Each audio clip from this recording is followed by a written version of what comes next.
But there was a division. Well, I'm talking about Catholicism, baptism, Orthodox Christianity, and all sorts of other things.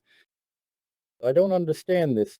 It makes me very sad, and because of that, Well, that's right. It's sad, but this is, as they say, all's fair in war. This is truly a spiritual war on a deeper level. no, yes, I actually understood here that it is really clear to me now what you meant. And look, the enemy always seeks to divide his competitor, always looking for ways to separate and weaken him. I'll interrupt you. Do you know the main Christian wisdom? A house divided in half will not stand. Yes, these are the words of Jesus. A divided kingdom, a divided house will not stand. But any politician will tell you that.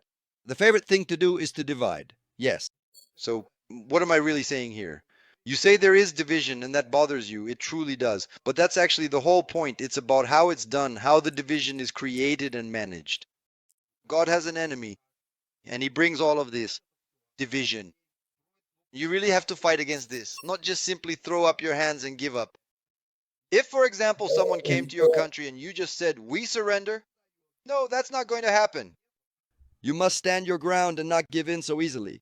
Well, I have a rough idea of what you're talking about. There are always problems that come up, but we don't raise our hands in defeat and we don't whine or complain about them.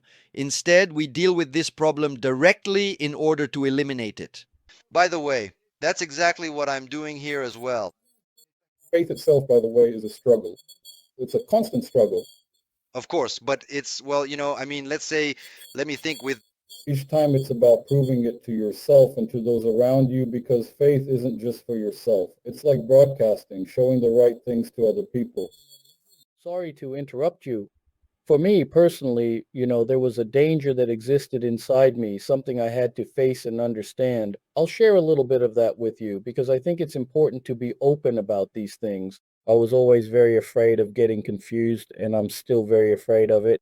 This is my inner experience and everything else, because in our world, there is such a vast and continuous flow of information. It happens quite a lot. yes, but that's why we are given a critical mind so that we can assess which source can be trusted.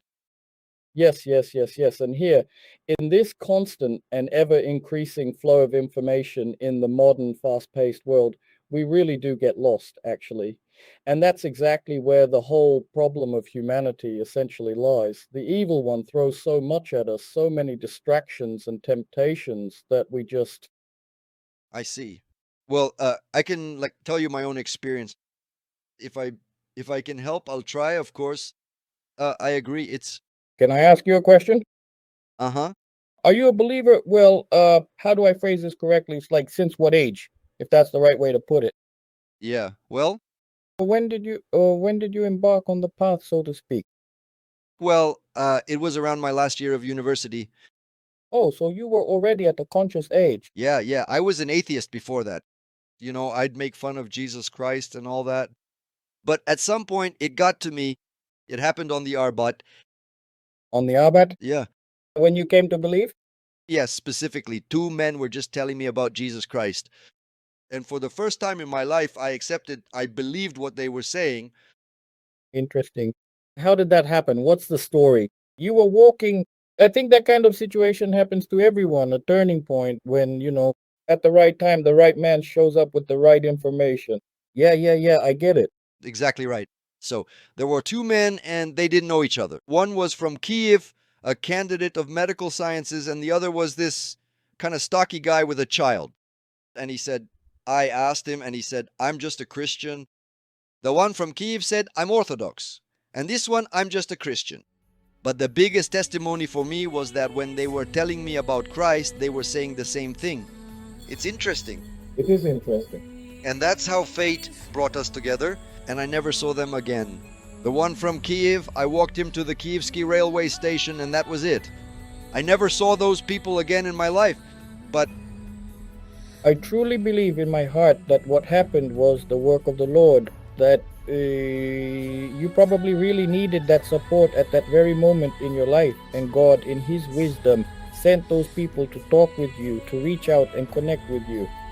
Well, if we're reasoning as believers, thinking about the path we walk and everything else that comes with it, I think you experienced a little miracle, a small but meaningful sign of divine intervention in your life. And by the way, that's wonderful.